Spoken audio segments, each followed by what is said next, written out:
Welcome back to Season 6. Season 6 of what? The Bonfire.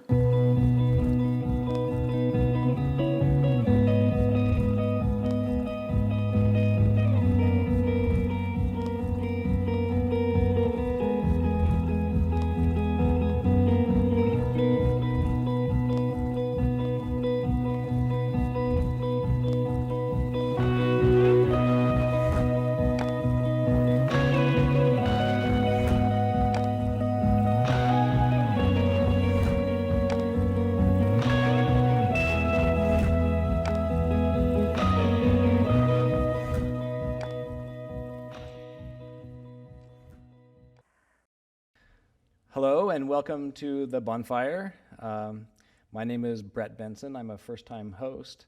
I'm the stake president of the Nashville, Tennessee stake. I'm also, in my day job, I'm a professor at Vanderbilt University, and where I do work on political conflict, political violence. And so I have a particular interest in this conversation that we're going to have tonight. I'd like to introduce our guest tonight. This is Emmanuel Ntibonera, a dear friend of mine. Emmanuel and I got to know each other doing some work and some outreach in the refugee community here in Nashville. Emmanuel is a man of many talents, many gifts, wears many hats. He's a husband, he's a son, he's a brother, has a large family, and I think you're going to introduce your family in just a second. He's a fellow Christian, but on top of that, he's also an author, and he's the author of this book here, Congo Soul. This is a book that documents his experience as a refugee.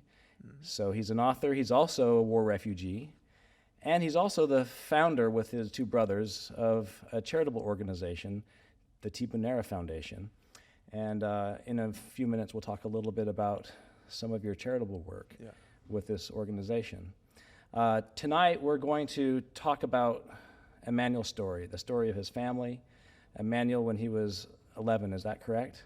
Was forced to flee your hometown, your home village in the Democratic Republic of Congo when the First Congo War ravaged your otherwise peaceful town, your peaceful city, and forced you and your family to flee to Kenya, where you spent 9 years in a refugee camp, and then eventually made your way to North Carolina, and then eventually to Nashville. And that's where we are here. So, Emmanuel, if you don't mind, could you introduce your family? We're going to hear a musical number from them in just a second, a couple of musical numbers. Tell us about your family. Yeah, thank you very much. That was an amazing introduction. I appreciate it. Yes, I have 3 brothers and 5 sisters, and my parents too.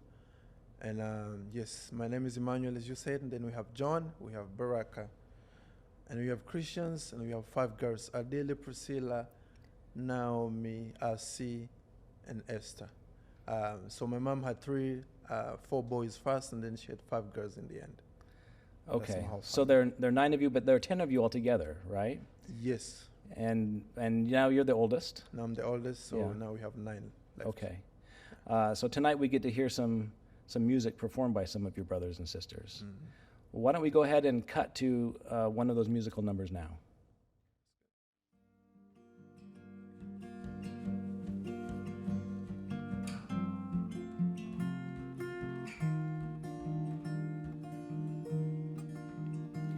I have come to kneel before you, to ask forgiveness for my sins, Lord. You call my name, I'm calling yours.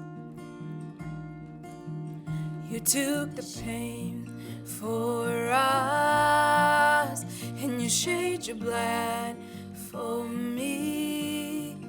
Oh, you paid it all, my shame is gone.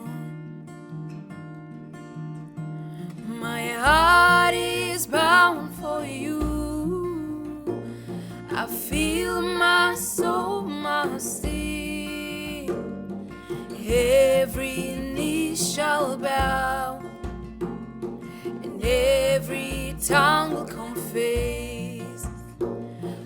heart is bound for you. I feel my soul must sing. Every knee shall bow, every tongue will confess. And you took the pain for us, you shed your blood for me, and know you paid it all. My shame is gone. Oh, you took the pain for us, and you shed your blood for me.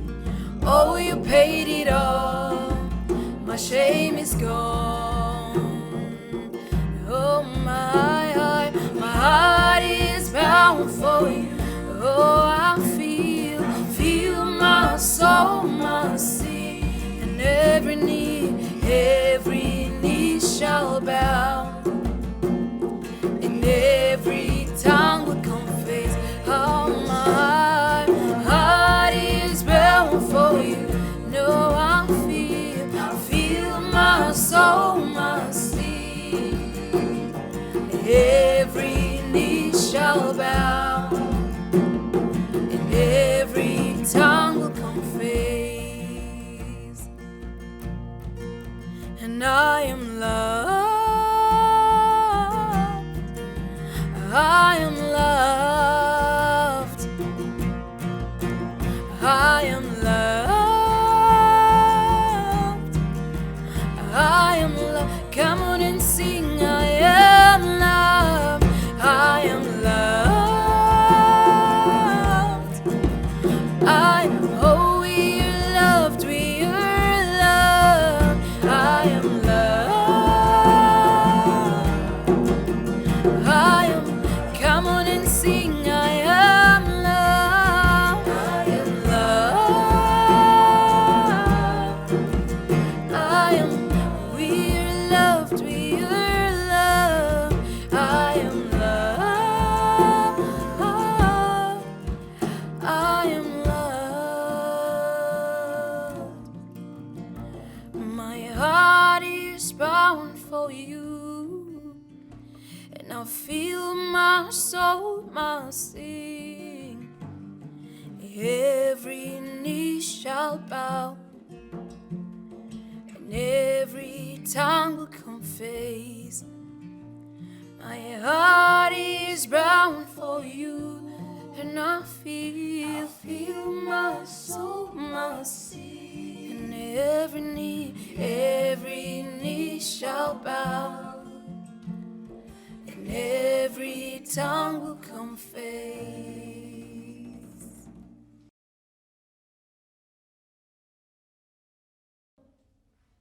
That was an amazing song. Yeah, thank I you. really like that. Your family is so talented.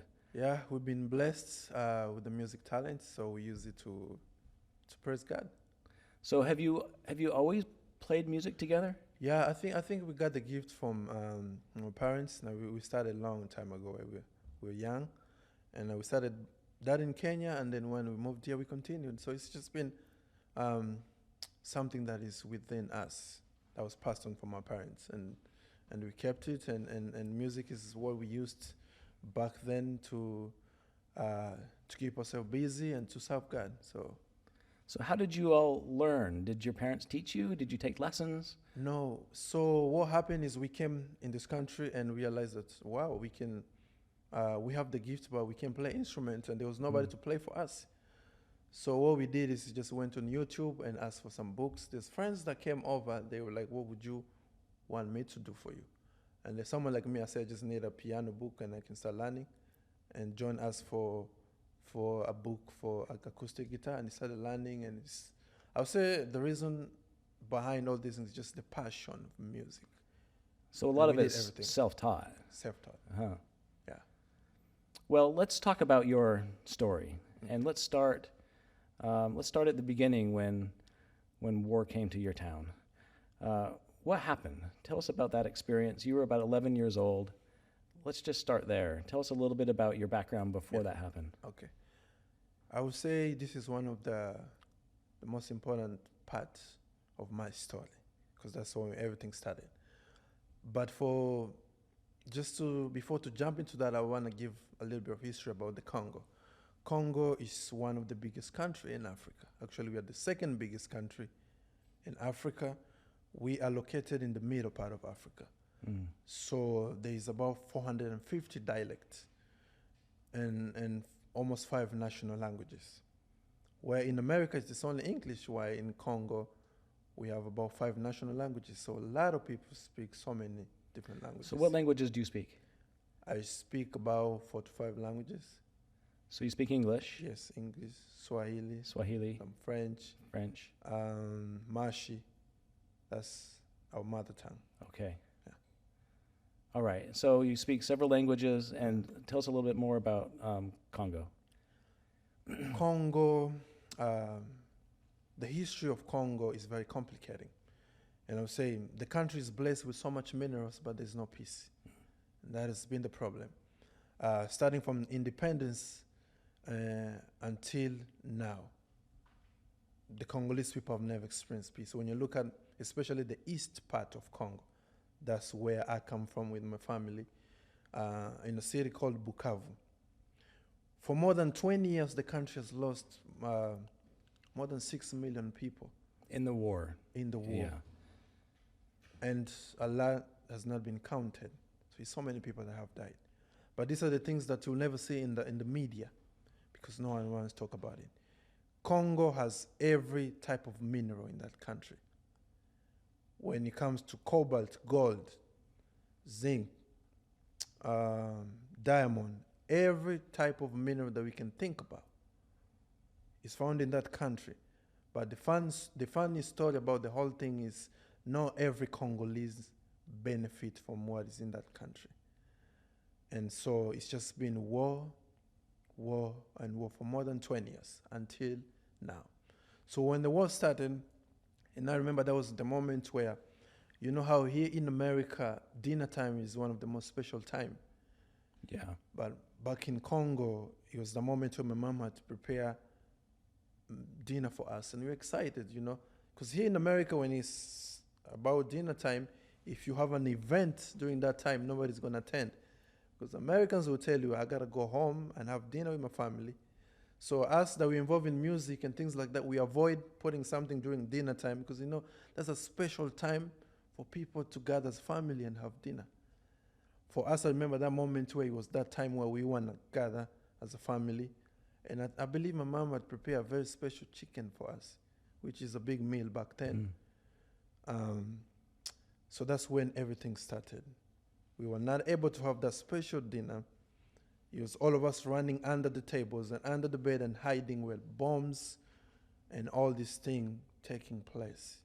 So violence just came to your city suddenly. Like Yes. while you were preparing for dinner, Yes. you started to hear bombs and rifle And fire. Yes, and people running all over the place because there was rumors though. These are the things where people said they're coming. But us, we were so young, we were not paying attention to things like that. But it's just a moment where you're excited to enjoy that moment, and then war broke up. So Emmanuel, you were 11 years old when that Yes. happened. What was that like? Like what was that? I mean, that's something that I don't think hardly any of us, any of those that are viewing this now, have had that experience. What was that like emotionally as an 11-year-old to go through that? I would say I was overwhelmed with fear and confusion, and you're looking at what can you do. That was my situation, where I was the oldest in my family, and of course you want to help, but you don't know how. But then 11-year-old in Congo, where everyone is running and hiding, and everybody's children are crying and all these things, you don't know what to do. I didn't know what to do. It's just even myself, I had to go and hide because I was scared. And that's when everything happened. But there's a special thing about the whole thing is my parents are such strong believers. You know, in the midst of all that chaos, they will gather us together and say, you know what, we're going to pray. We're going to pray because my dad was a preacher and he believed in that God is able to save if we trust in him. You know, so in that moment of all that was happening, You hear doors banging and bombs and gunshots and at that age where we are scared. But my dad would be like, you know what, let's pray. Parents. Let's pray. So I think that's one of the things that jumps out to me Yeah. in your book is the sort of gripping narrative of that first night when all of the violence broke out and the calmness. My guess is that everybody was scared, but it seemed like your parents had some sort of control and calmness in the midst of all that. And then in the book, you talk a lot about spending that night together, being really quiet so nobody would hear, but also praying together. Yeah, we did that because that's pretty much was the only thing that we could have done during that moment is just praying and be quiet. And we locked all the doors and just stay inside and praying. And it's just, nobody was able to sleep because you never know what's going to happen. Our parents are sitting in the living room and they're praying. Sometimes we finish our prayers and they would just sit and expecting anything at that moment, you know. So the night, that was probably much the longest night I've ever experienced. It was too long because it was just gunshots and chaos and things like that.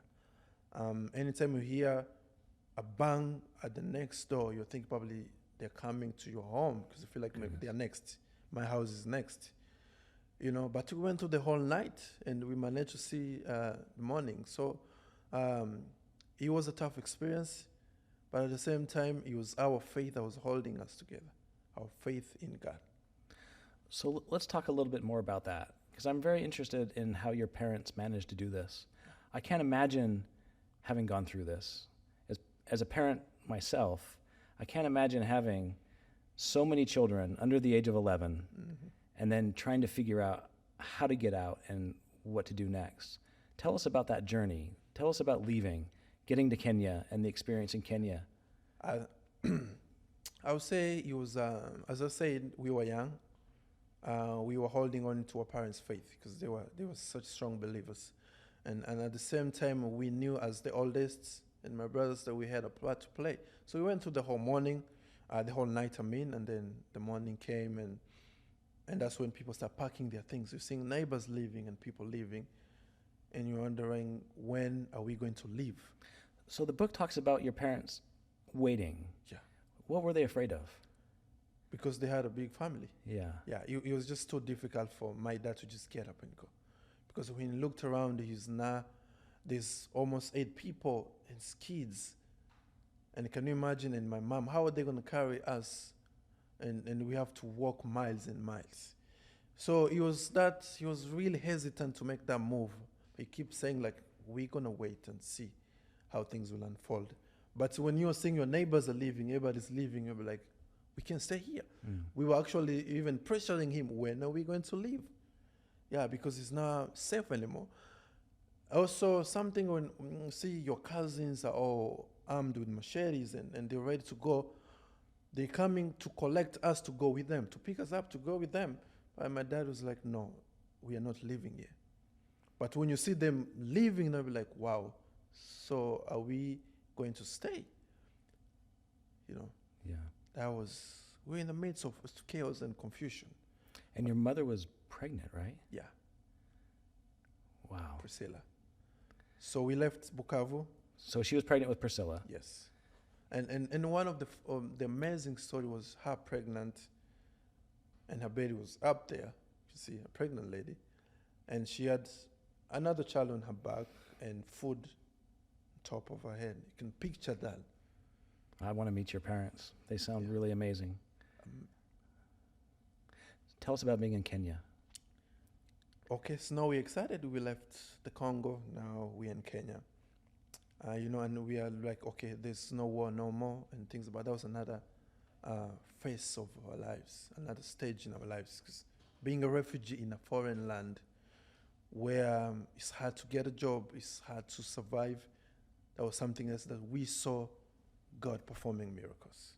You were there for 9 years. 9 years. Tell us about some of these miracles.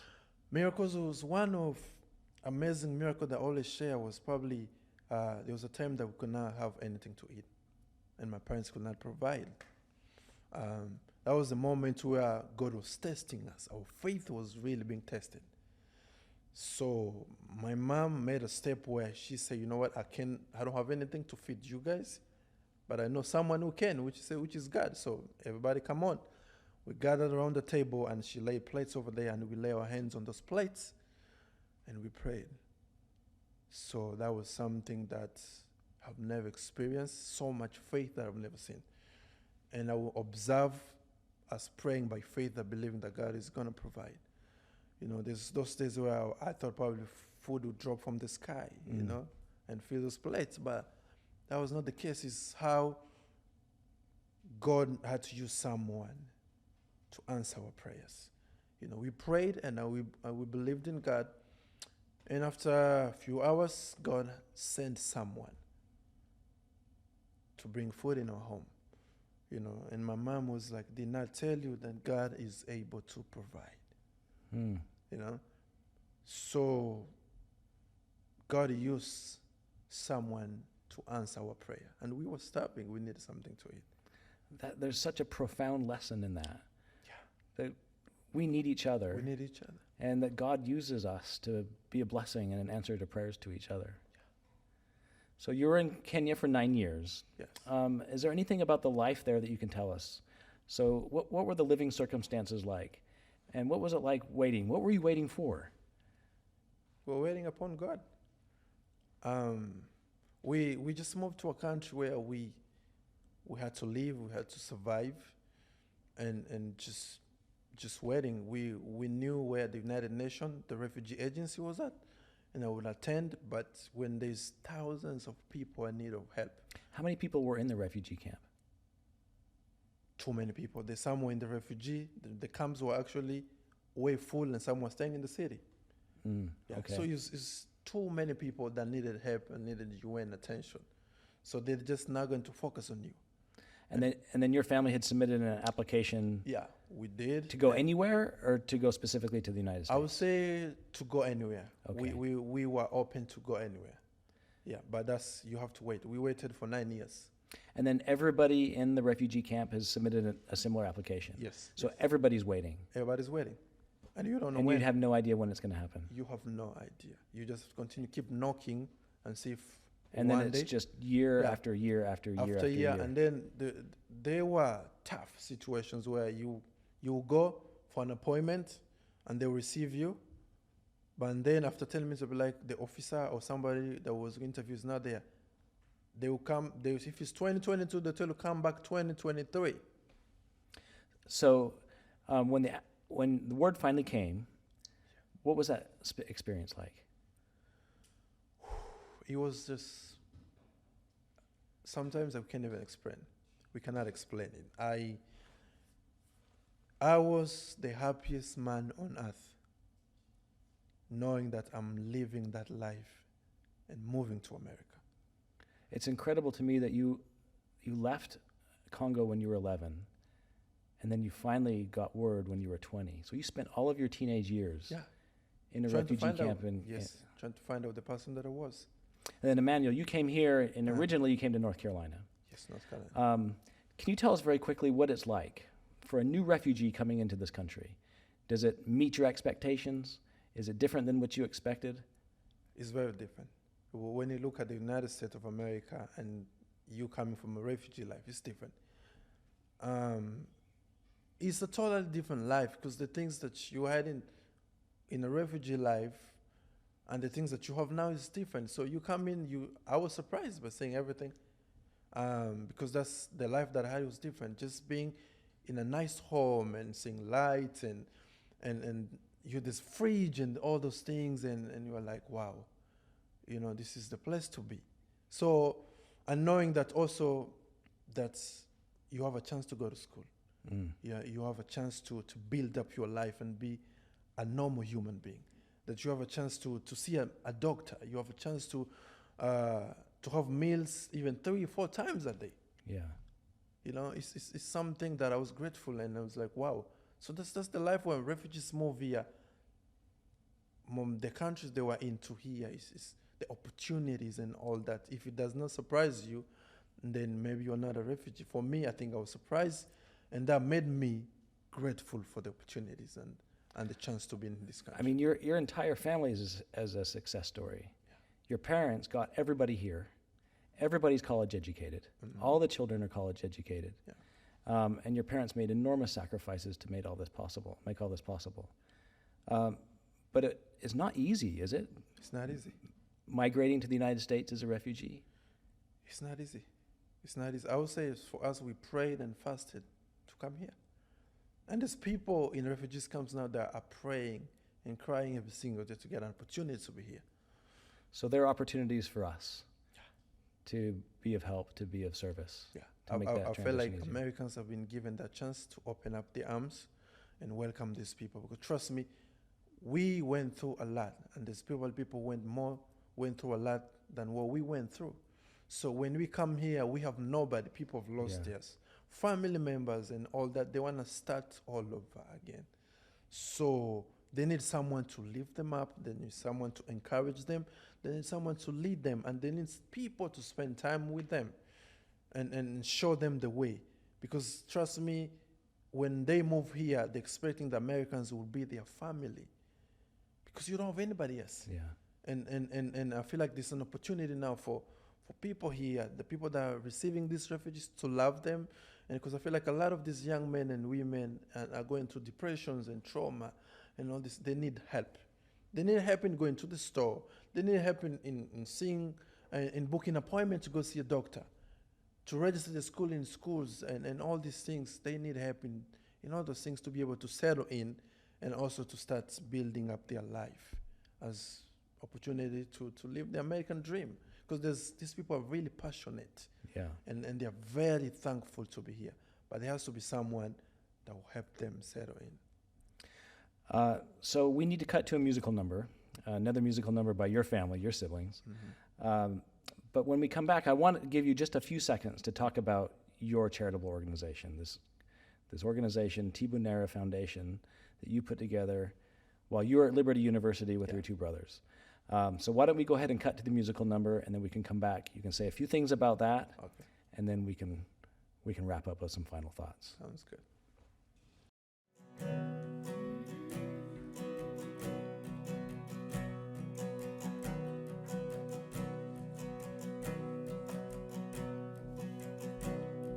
And these were the dead things come back to leaving.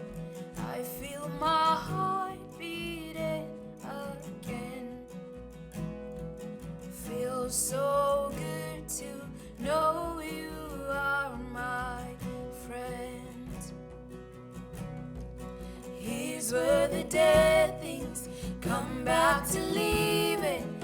I feel my heart beating again. Feels so good to know you are my friend. And here's where the dead things, here's where the dead things come back to leaving. I feel my heart beating again.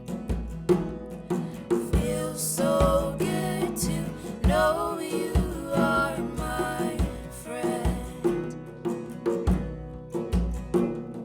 I didn't know I could have a friend like you. I didn't know I could have a friend like you, closer than a brother. I didn't know I could have a friend like you. Oh, you're closer than a brother. I didn't know I could have a friend like you, and you keep loving me away. Oh, I didn't know I could have a friend like you. And here's where the dead things, here's where the dead things come back to leaving. I feel my heart beating again. Feels so good to know you are my friend. And here's where the dead things, here's where the dead things come back to leaving. I feel my heart beating again. feels so good to know you are my friend. Hallelujah. You have won the victory. Hallelujah. You have won it all for me. Death could not hold you down. And you are the reason, King, and seated in majesty. Whoa. And you are the reason, King. Hallelujah. Hallelujah. You have won the victory.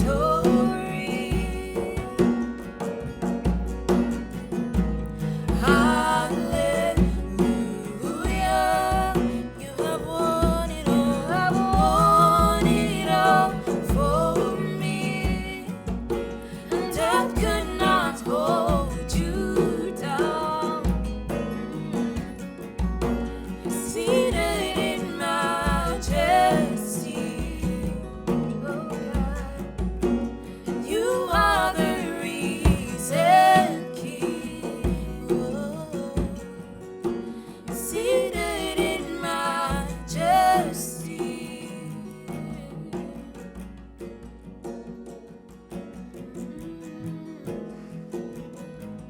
We worship you. We honor you, my God. Set a fire down in my soul that I can't contain, I can't control. I want more of you, God. I want more of you, God. Set a fire down in my soul that I can't contain, I can't control. I want more of you, God. I want more of you, God. Set a fire down in my soul that I can't contain, I can't control. I want more of you, God. I want more of you, God. Set a fire down in my soul that I can't contain, I can't control. I want more of you, God. I want more of you, God. Set a fire down in my soul that I can't contain, I can't control. I want more of you, God. I want more of you, God.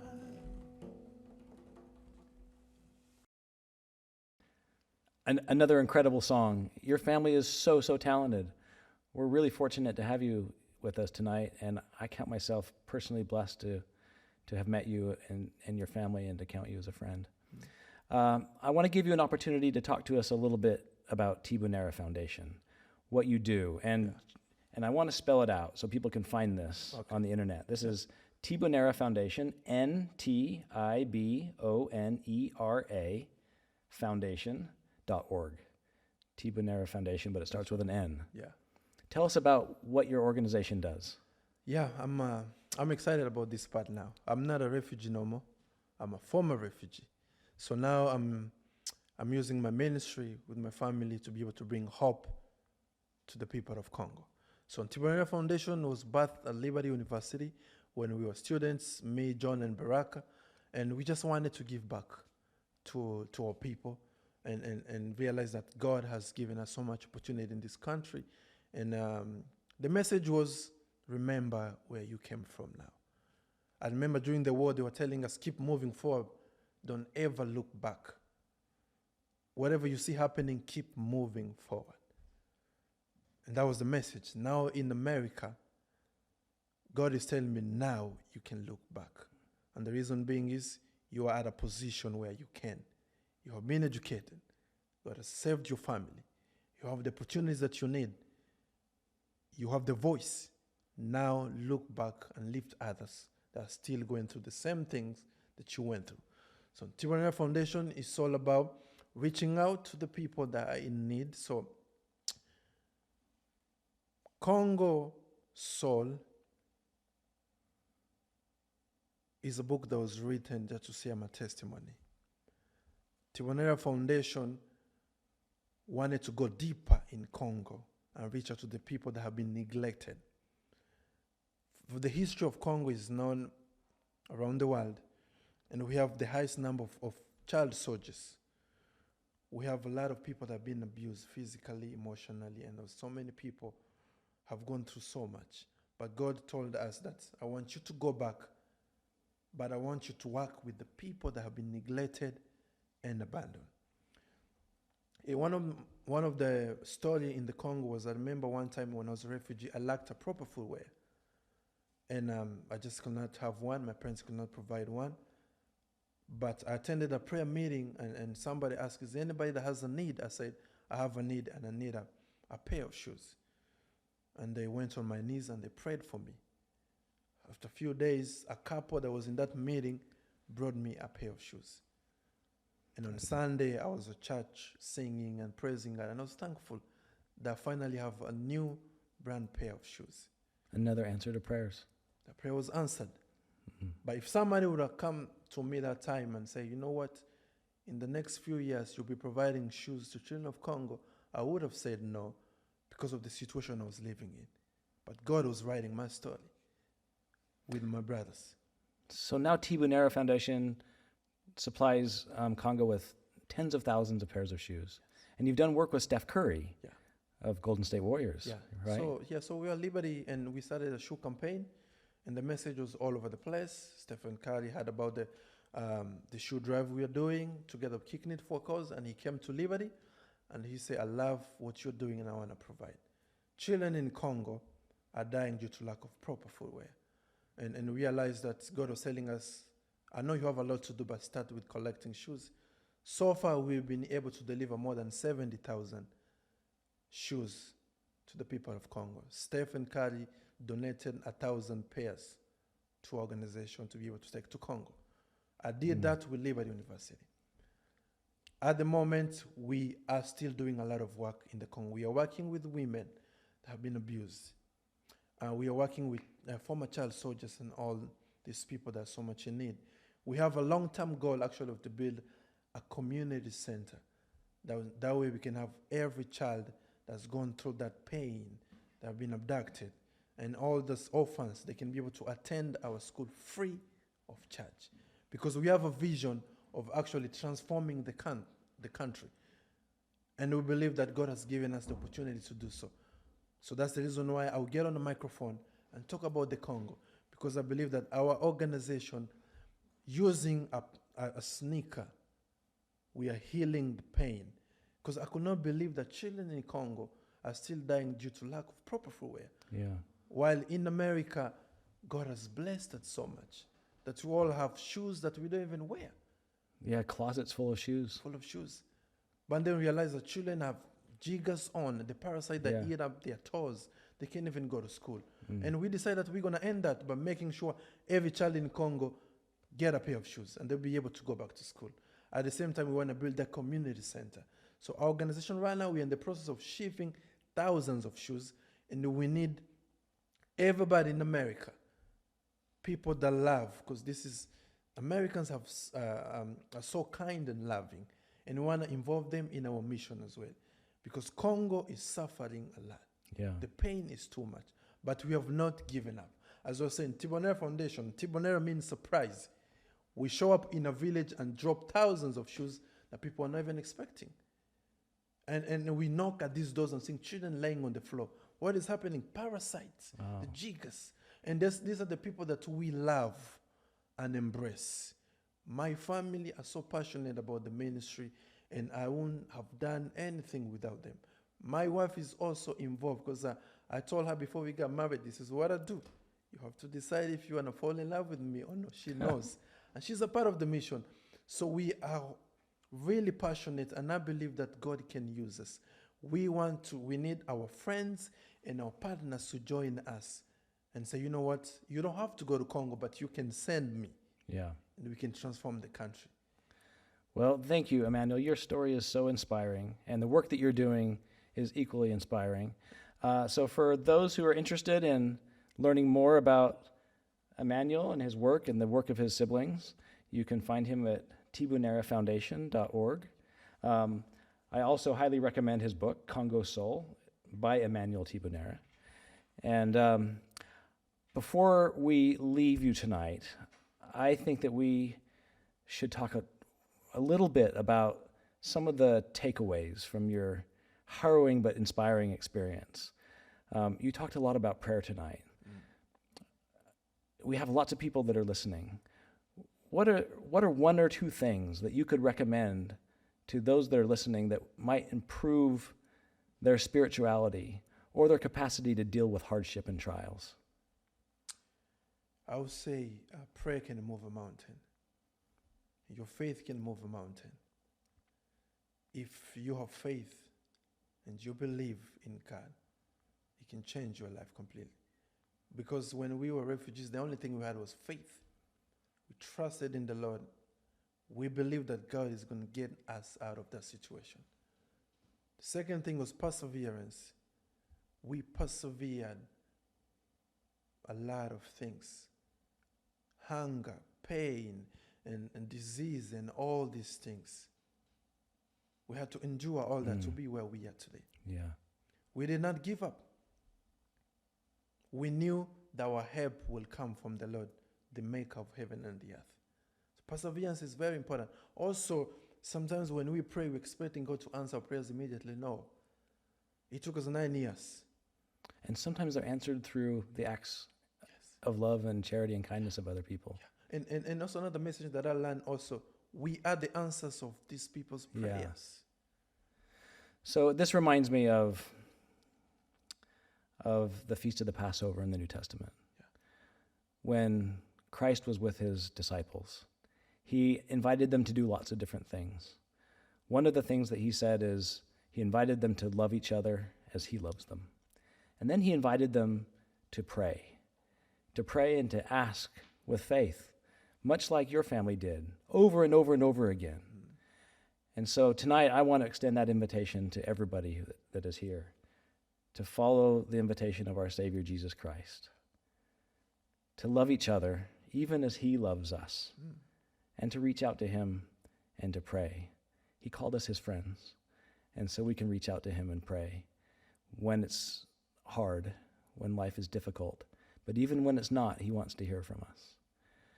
For those of you who are listening tonight, if you were touched by anything that you heard, I'd like to encourage you to just contact the Believe page, contact and reach out directly, and would be happy to talk to you more about Emmanuel's story or about any of these things that we've discussed tonight. Thank you. Thank you, Emmanuel, for being here tonight.